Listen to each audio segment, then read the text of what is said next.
Hello friends, welcome to my YouTube channel. So guys, आज के इस वीडियो में हम लोग देखने वाले हैं जो आपका राजस्थान पीटीईटी का एग्ज़ाम होने वाला है 9 जून 2024 को। उसी के जनरल हिंदी के टॉप मोस्ट इम्पॉर्टेंट क्वेश्चंस को यहाँ पर डिस्कस करने वाले हैं। तो वीडियो काफ़ी इंपॉर्टेंट है आप लोगों के लिए, तो इस वीडियो को पूरा ज़रूर देखिए। वीडियो अच्छा लगे तो प्लीज़ वीडियो को लाइक और शेयर ज़रूर करें। और जो भी हमारे नए बच्चे हैं, जिन बच्चों ने चैनल को सब्सक्राइब नहीं किया है, तो प्लीज़ चैनल को सब्सक्राइब करके नोटिफिकेशन बेल ऑन करना ना भूलें। वीडियो को स्टार्ट करते हैं।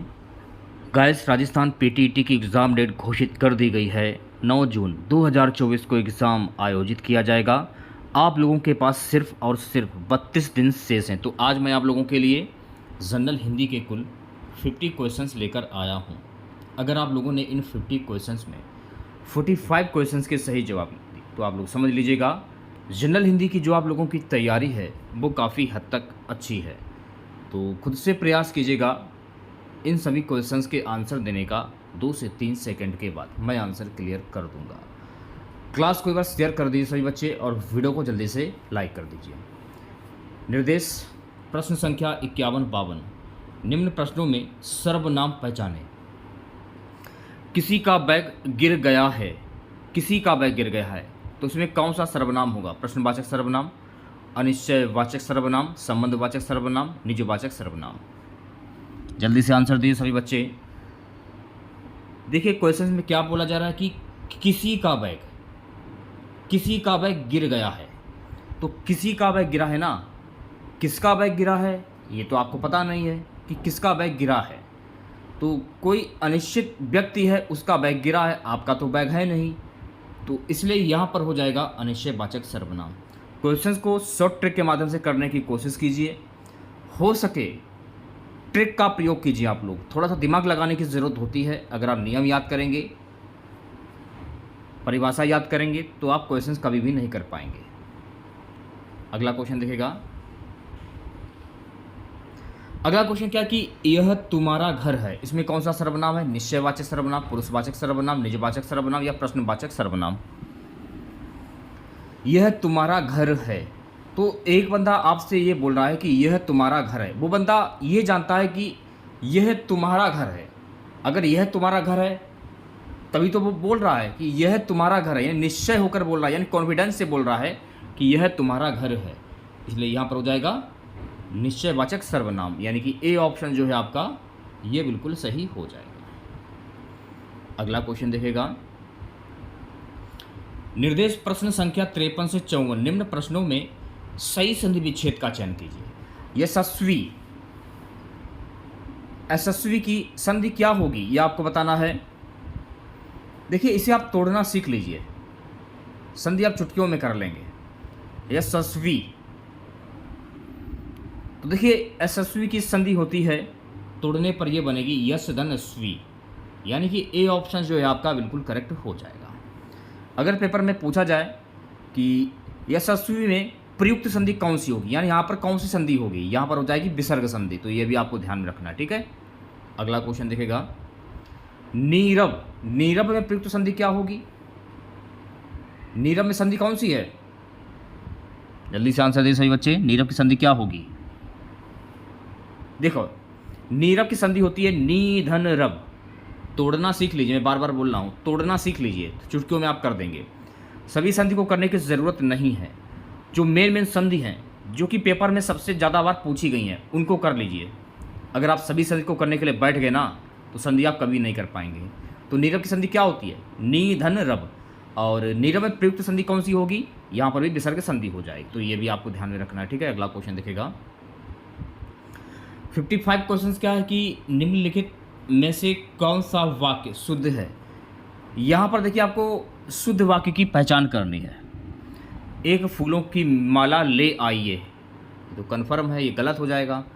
वह महल पीले पत्थरों से बना है, उसने प्राण की बाजी लगा दी। दहेज की लेन देन बहुत बुरी रिवाज है, तो वह महल पीले पत्थरों से बना है। पढ़ने में ये कुछ सही लग रहा है और ये आपका शुद्ध वाक्य हो जाएगा, यानी कि बी ऑप्शन जो है आपका ये बिल्कुल सही हो जाएगा। अगर आप पीटीटी या फिर बीएसटीसी 2024 परीक्षा की तैयारी करना चाहते हैं तो आप हमारी क्लास को ज्वाइन कर सकते हैं। हिंदी की क्लासें आप लोगों की रेगुलर चल रही हैं। और कोशिश मैं यही करता हूँ कि क्वेश्चंस को मैं आपको अच्छे से समझा सकूँ ताकि आपके क्वेश्चन अच्छे से समझ में आ सके। मेरी कोशिश पूरी यही रहती है, ठीक है। पूरे 50 क्वेश्चंस का टेस्ट है, पूरा टेस्ट लगाइएगा, 20 से छोड़कर किसी भी बच्चे को नहीं जाना है। देखिए, मैंने आप लोगों को टॉपिक वाइज क्लासेस इसलिए नहीं प्रोवाइड कराई क्योंकि टॉपिक वाइज अगर मैं आपको क्लासेस कराने लगा ना तो आपके समझ में कभी भी नहीं आएगा। ऐसे क्वेश्चन ला रहा हूँ जो कि परीक्षा में बिल्कुल आने वाले हैं, यानी कि जो हाईलाइट क्वेश्चंस हैं वही क्वेश्चन मैं आपको करा रहा हूँ, जो इंपॉर्टेंट क्वेश्चन है परीक्षा की दृष्टि से बिल्कुल यूनिक और बिल्कुल सही। 56 क्वेश्चन देखिएगा, क्या है, निम्नलिखित में से कौन सा शब्द कृष्ण का पर्यायवाची नहीं है। केशव तो हो जाएगा कृष्ण का पर्यायवाची शब्द, ये तो कन्फर्म है। मोहन, राजीव, माधव। क्या बोल रहा है क्वेश्चन में कि कौन सा शब्द कृष्ण का पर्यायवाची शब्द नहीं है। केशव, देखिए कृष्ण का पर्यायवाची शब्द केशव भी होता है, मोहन भी होता है और माधव भी होता है, लेकिन जो राजीव है ना, राजीव, ये कृष्ण का पर्यायवाची शब्द नहीं है, इसलिए इस क्वेश्चन का सही जवाब हो जाएगा ऑप्शन नंबर सी। अब ये वाला क्वेश्चन देखेगा, ये वाला क्वेश्चन आप लोगों ने देखा होगा कि राजस्थान की लगभग सभी परीक्षाओं में क्वेश्चन सबसे ज़्यादा बार पूछा गया है। क्या है कि वक्र शब्द का सही विलोम शब्द क्या होता है। वक्र शब्द का सही विलोम शब्द तिरछा या क्षुद या त्रिजु टेढ़ा। वक्र शब्द का सही विलोम शब्द क्या होता है, ये आपको बताना है। तो देखिए, वक्र शब्द का सही विलोम शब्द होता है त्रिजु, यानी सी ऑप्शन जो लोग बता रहे हैं वो सभी लोग बिल्कुल सही हो जाएंगे। अगला क्वेश्चन देखेगा, 58 क्वेश्चन हमारा है कि किस क्रमांक में सूत या सुत शब्द युग्म का सही अर्थ भेद है। सूत सुत शब्द युग्म का सही अर्थ भेद है, पहचानिए आंसर क्या होगा। सूत और सुत यानी सारथी, और सुत माने क्या होता है, पुत्र होता है। सूत माने होता है सारथी और सुत यानी पुत्र। सूत पुत्र बोला जाता था अंगराज कर्ण को, सूत पुत्र। तो सी ऑप्शन जो है आपका ये बिल्कुल सही हो जाएगा, ठीक है। चलिए बढ़ते हैं नेक्स्ट क्वेश्चन की ओर। नेक्स्ट क्वेश्चन देखिएगा, अगला क्वेश्चन क्या है कि किस क्रमांक में कलश कुलिस शब्द युग्म का सही अर्थ भेद है। कलश कुलिस का सही अर्थ भेद क्या होगा, थोड़ा सा दिमाग लगाने की ज़रूरत है, क्वेश्चन बहुत ही इजी है। देखिए, कलश माने क्या होता है, घड़ा होता है, और कुलिश माने क्या होता है, वज्र होता है। जो इंद्र के पास जो वज्र होता है उसको क्या बोलते हैं, कुलिश बोलते हैं। इसलिए इस क्वेश्चन का सही जवाब हो जाएगा ऑप्शन नंबर डी। बहुत ही ईजी, आसानी से बता सकते हैं आप लोग। अगला क्वेश्चन देखिएगा, निर्देश प्रश्न संख्या 60 से 62 तक नीचे दिए गए शब्दों में शुद्ध वर्तनी का चयन कीजिए। युधिष्ठिर, युधिष्ठिर कैसे लिखा जाता है, ये क्वेश्चन बहुत ही महत्वपूर्ण है, थोड़ा सा ध्यान दीजिएगा। इस क्वेश्चन को एक बार देख लीजिए। युधिष्ठिर की शुद्ध वर्तनी क्या होती है, यह आपको बताना है। देखिए, युधिष्ठिर की शुद्ध वर्तनी होती है युधिष्ठिर, यानी युद्ध में स्थिर। ऑप्शन नंबर वी जो लोग बता रहे हैं ये सही हो जाएगा बिल्कुल, ठीक है। अगला क्वेश्चन देखेगा, उपरोक्त, उपरोक्त की शुद्ध वर्तनी क्या होगी। उपयुक्त, उपरोक्त, उपयुक्त या उपर्युक्त या उपरोक्त।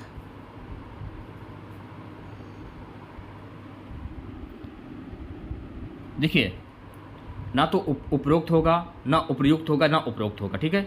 इसको हम कहते हैं उपयुक्त, ठीक है। उपयुक्त ऐसे लिखा जाता है, ऑप्शन नंबर वी करेक्ट हो जाएगा। ये भी क्वेश्चन देख लीजिए एक बार आप लोग, ये भी क्वेश्चन जो है वो काफ़ी महत्वपूर्ण है, परीक्षा में आने वाला क्वेश्चन है। श्रृंगार, श्रृंगार कैसे लिखा जाता है, श्रृंगार की शुद्ध वर्तनी क्या होगी, बताइए आंसर क्या होगा। देखिए, सभी बच्चे टेस्ट दीजिएगा, सिर्फ 32 दिन शेष हैं आप लोगों के पास। श्रृंगार कैसे लिखा जाता है, श्रृंगार को लिखने का तरीका क्या है। देखिए, श्रृंगार को लिखने का जो तरीका है ना, श्रृंगार को ऐसे लिखा जाता है, श्रृंगार, यानी कि ए ऑप्शन जो है आपका करेक्ट हो जाएगा। निर्देश प्रश्न संख्या 63 से 64 निम्न प्रश्नों में शुद्ध शब्द का चयन करें।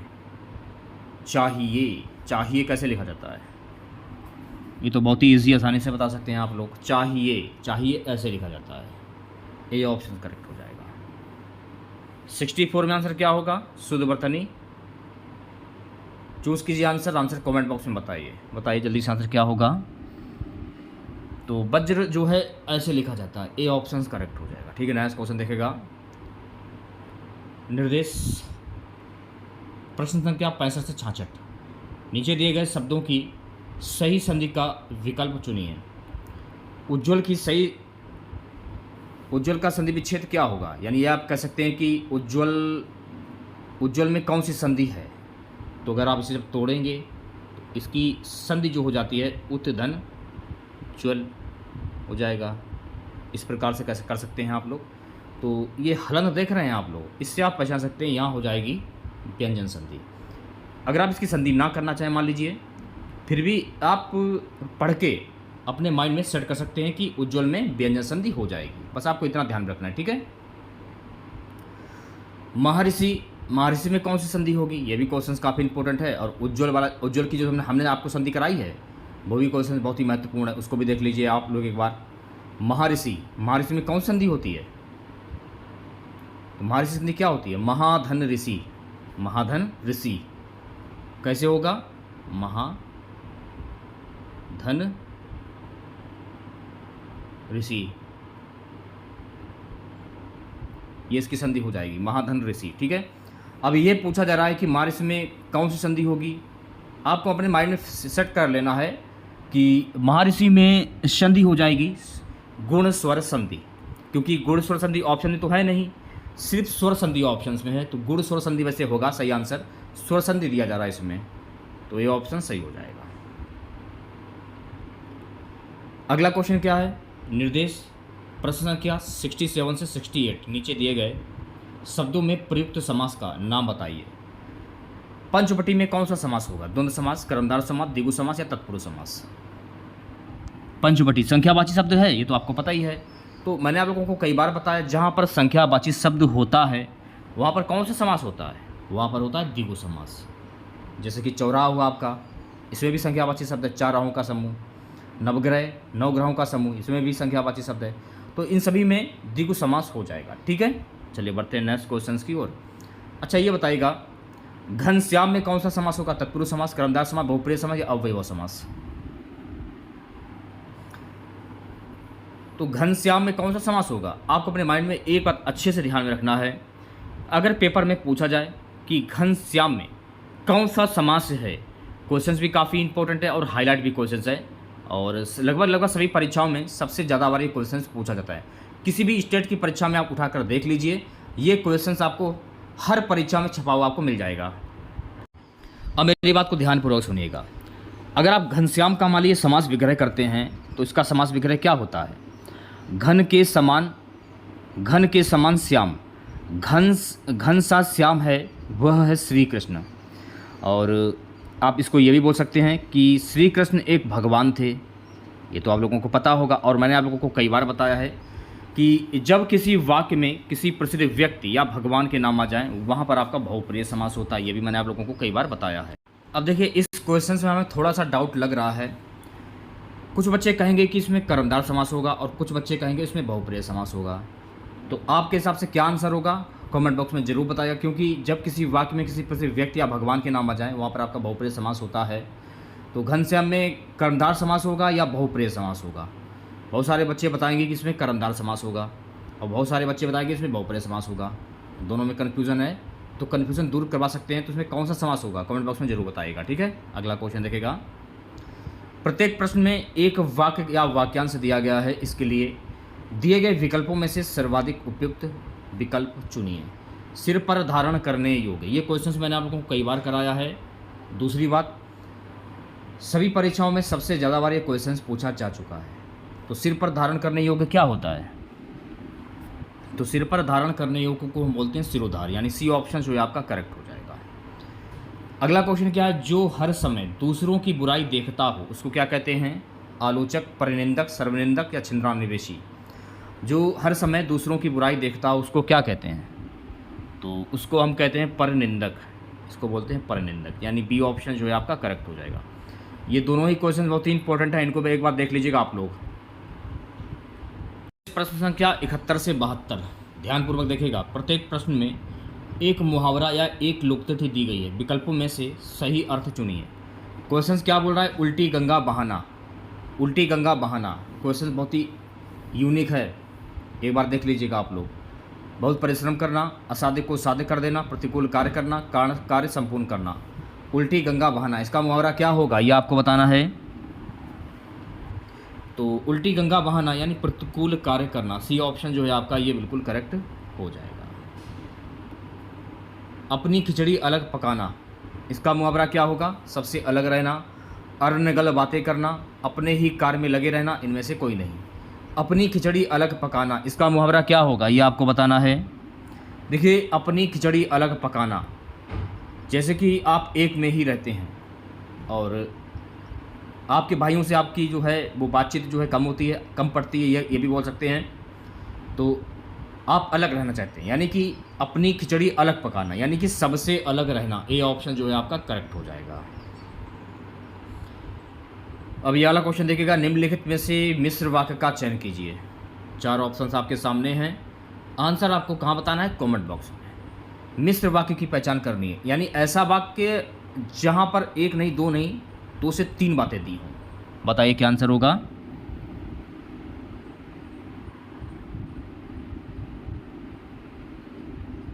इसमें देखिए, जो ए वाला ऑप्शन आप लोग देख रहे होंगे, ये वाला, ये सही हो जाएगा। वही ऐसा व्यक्ति है, ध्यानपूर्वक पढ़िएगा, वही ऐसा व्यक्ति है, व्यक्ति अलग हो गया, जिसने अपनी जान पर खेलकर भी तुम्हारी रक्षा की। यहाँ पर 2 का प्रयोग हुआ है, 2 का, तो यहाँ पर मिश्र वाक्य हो गया। अब दूसरे में क्या है? बी में क्या है? सच्चा व्यक्ति अपनी बात से नहीं हटता, चाहे कितनी भी मजबूरी हो। सच्चा व्यक्ति अपनी बात से नहीं हटता, इसमें एक का प्रयोग किया गया है। सी में क्या है? इस उम्र में बच्चों की सहायता से अधिक मार्गदर्शन की आवश्यकता है। इसमें सिर्फ बच्चों, यानी बच्चे भी कह सकते हैं, बच्चों भी कह सकते हैं, तो बच्चों में एक बच्चा भी हो सकता है, 2 भी बच्चे, कंफर्म नहीं है, इसमें भी मिश्र वाक्य नहीं होगा। बहू के होते हुए सास काम में लगी हुई है, बहू के होते हुए सास काम में लगी हुई है, ध्यानपूर्वक पढ़िए। बहू के होते हुए, क्योंकि सास काम कर रही है, तो इसमें भी 2 का प्रयोग नहीं हुआ, इसमें मिश्र वाक्य नहीं, लेकिन इसमें प्रयोग हुआ कि वही ऐसा व्यक्ति है जिसने अपनी जान पर खेलकर भी तुम्हारी रक्षा की है, तो इसमें मिश्र वाक्य हो जाएगा। अब इसमें देखिए, आपको संयुक्त वाक्य की पहचान करनी है। 74 से 75, बताइए क्या आंसर होगा। संयुक्त वाक्य किसमें संयुक्त वाक्य होगा ये आपको बताना है।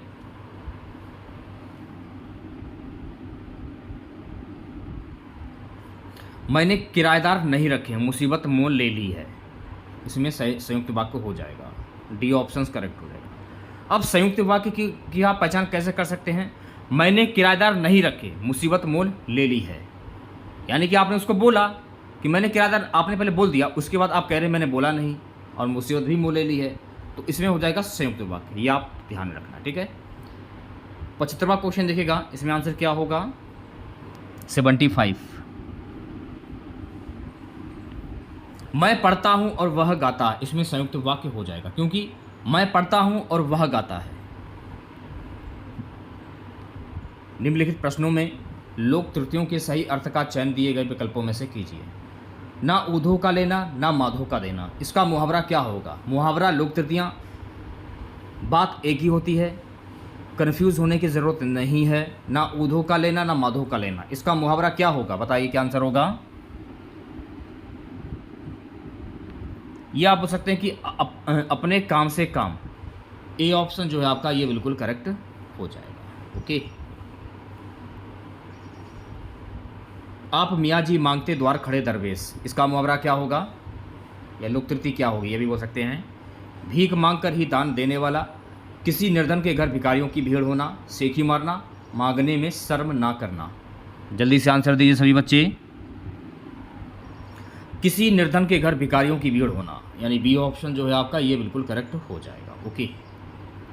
निम्नलिखित प्रश्नों में प्रत्येक मुहावरे के अर्थ के लिए 4 विकल्प दिए गए हैं, इनमें से उचित विकल्प का चयन कीजिए। अब देखिए, इसमें मुहावरा और लोक तृतीयां, अब मुहावरा, पहले लोक तृतीय थी, अब मुहावरा है।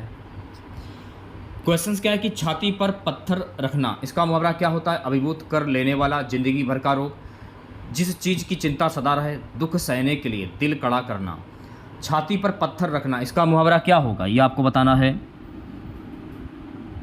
दुख सहने के लिए दिल कड़ा करना, तो डी ऑप्शन जो है आपका बिल्कुल करेक्ट हो जाएगा। यानी मान लीजिए आपके बच्चे ने बहुत बड़ी गलती की है और आप उसको सज़ा दे रहे हैं, तो वही बात है ना कि दुख सहने के लिए दिल कड़ा करना। आप उसको मार रहे हैं और आपको दुख भी हो रहा कि मेरा बच्चा है, आपने अपना दिल कड़ा किया है, क्योंकि उसने बहुत ही गलत बात की है, ये भी कह सकते हैं आप लोग, बुरा काम किया है, इसलिए आप उसको दंड दे रहे हैं। तो छाती पर पत्थर रखकर आप दंड दे रहे हैं उसको। अगला क्वेश्चन क्या है कि टिपस लगाना, झूठी बातें मिलाना, सिफारिश करवाना, निशाना लगाना, रिश्वत देना, इसका मुहावरा क्या होगा? सिफारिश करवाना, यानी बी ऑप्शन जो है आपका ये बिल्कुल करेक्ट हो जाएगा। निम्नलिखित प्रश्नों में दिए गए वाक्यों में प्रयुक्त अलंकार के भेद का चयन उसके नीचे लिखे विकल्पों में से कीजिए। हाँ, क्वेश्चन है कि अब अली रही गुलाब में अपत कटीली डार, इसमें कौन सा अलंकार होगा? उपमा, उत्प्रेक्षा, अनियोक्ति, अतिशयोक्ति।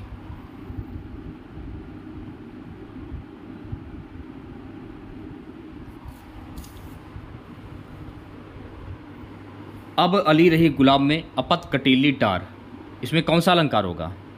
वैसे तो इसमें अलंकार हो जाएगा अनियोक्ति अलंकार। क्यों होगा? देखिए, अब अली रही गुलाब में अपत कटीली डार में, यहाँ अली का तात्पर्य क्या है? कोई धनवान व्यक्ति, और गुलाब का तात्पर्य क्या है? वृद्धावस्था को प्राप्त हुई कोई युवती सुंदरी। ठीक है, ये आपको ध्यान रखना है। तो यहाँ पर कौन सा अलंकार हो जाएगा? यहाँ पर हो जाएगा अनियोक्ति अलंकार, यानी सी ऑप्शन जो है आपका बिल्कुल करेक्ट हो जाएगा। नेक्स्ट क्वेश्चन देखेगा। अगला क्वेश्चन क्या है? विमल वाणी ने वीणा ली, कमल कोमल कर में सप्रीत, इसमें कौन सा अलंकार होगा? यमक, अनुप्रास, अतिशयोक्ति या श्लेष।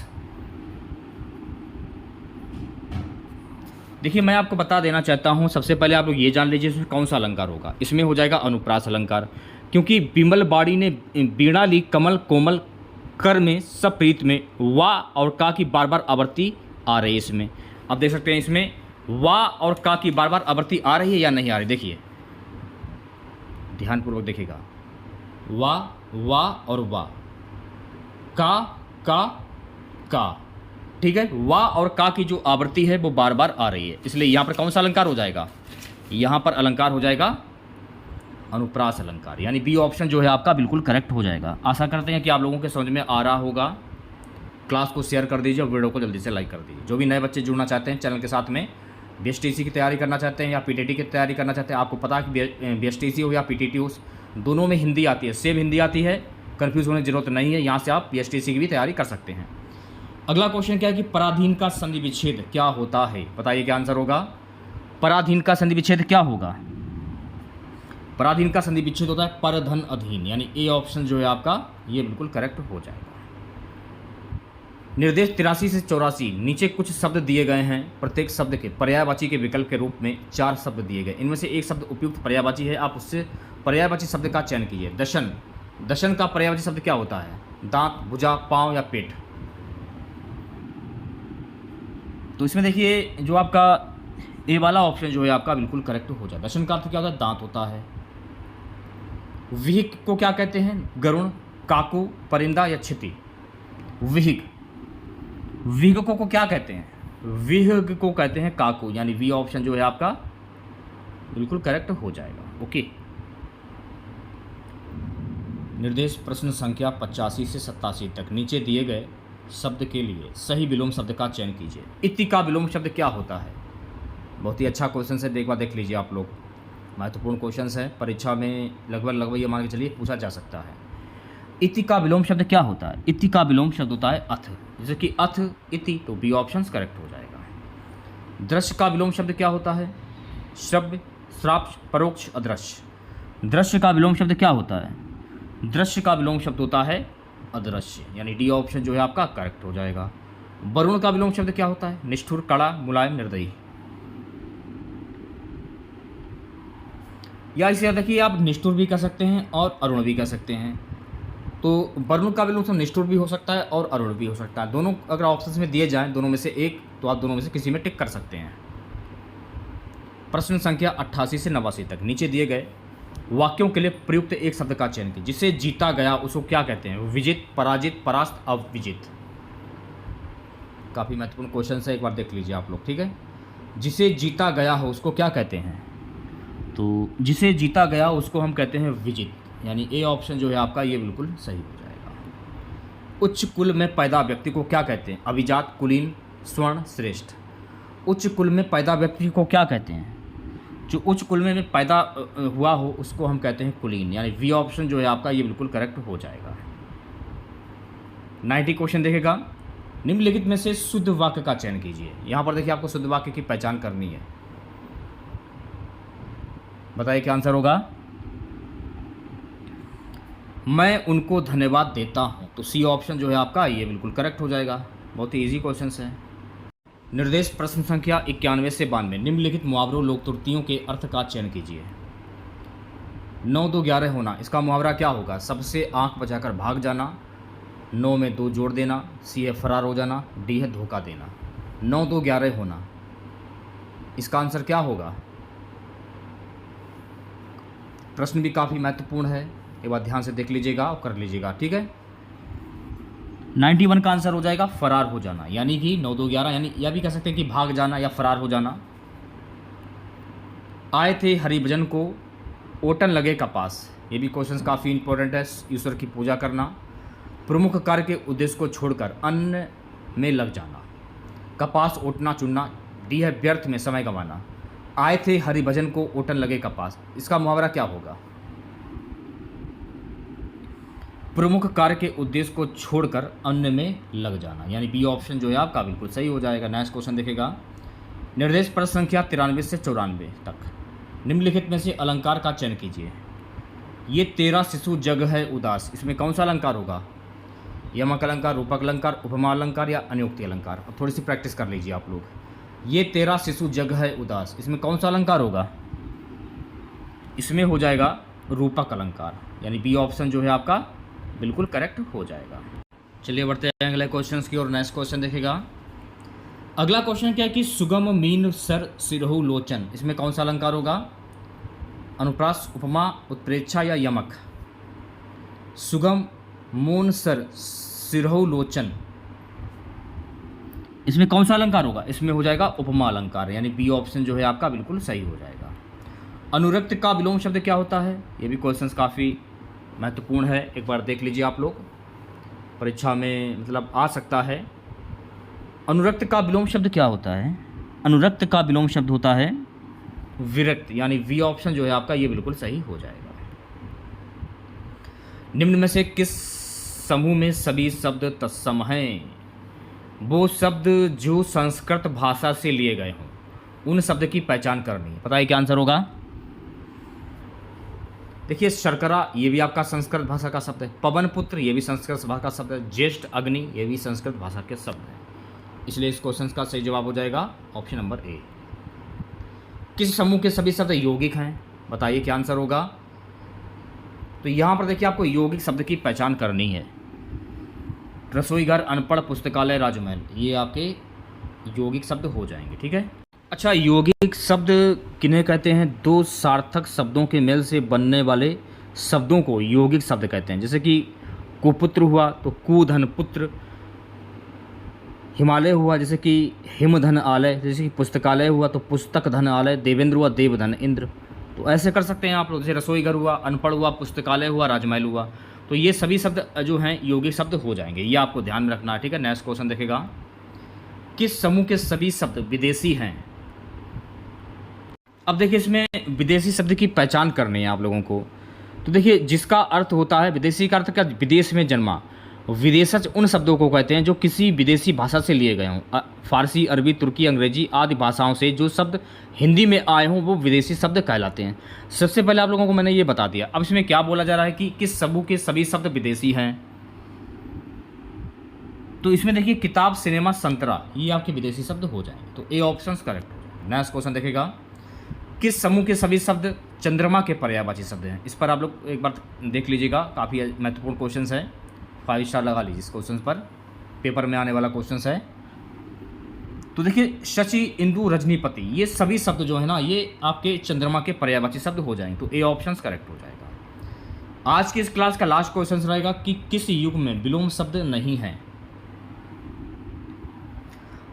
प्रत्यक्ष का विलोम शब्द क्या होता है, कमेंट बॉक्स में जरूर बताइएगा। वैसे प्रत्यक्ष का विलोम शब्द प्रवृत्ति नहीं होता है, मैं आपको बता देना चाहता हूँ। तो प्रत्यक्ष का विलोम शब्द क्या होगा, कमेंट बॉक्स में जरूर बताइएगा आप ईमानदारी के साथ में, ठीक है। तो अगर आप लोगों को वीडियो अच्छा लगा हो तो प्लीज़ वीडियो को लाइक और शेयर ज़रूर करें। और इसमें हम लोगों ने कुल 50 क्वेश्चन डिस्कस किए हैं जो कि आपके पीटीटी की एग्ज़ाम के लिए काफ़ी महत्वपूर्ण है, वीएसटीसी के एग्ज़ाम के लिए काफ़ी महत्वपूर्ण है। अगर आप वीएसटीसी की तैयारी कर रहे हैं तो भी महत्वपूर्ण हिंदी आती है, ये तो आपको पता ही होगा। अगर आप पीटीटी की तैयारी कर रहे हैं तो भी हिंदी पूछी जाएगी। तो वीएसटीसी और पीटीटी दोनों में ही 50-50 क्वेश्चन हिंदी के पूछे जाते हैं, ये तो आप लोगों को पता ही होगा। तो अगर आप प्रैक्टिस कर रहे हैं तो हमारे चैनल के माध्यम से आप हिंदी की पूरी तैयारी कर सकते हैं बिल्कुल निःशुल्क में। और शॉर्ट ट्रिक के माध्यम से क्वेश्चंस को सॉल्व मैं आपको करवाता हूँ, ये तो आप लोगों को पता ही होगा। क्लासें आप लोगों की रेगुलर चल रही हैं, क्लासों को ज्वाइन कीजिए आप लोग, फ़ायदा आप होगा, आप लोगों को नुकसान नहीं होगा, ठीक है। तो ज़्यादा से ज़्यादा वीडियो को लाइक करें, शेयर करें। और जो भी नए बच्चे हैं, जो भी बच्चे पीएचटीसी या पीटीटी की तैयारी कर रहे हैं तो तुरंत चैनल को सब्सक्राइब करें और नोटिफिकेशन बेल ऑन करना ना भूलें। मिलते हैं नेक्स्ट वीडियो के साथ। जय हिंद, जय भारत।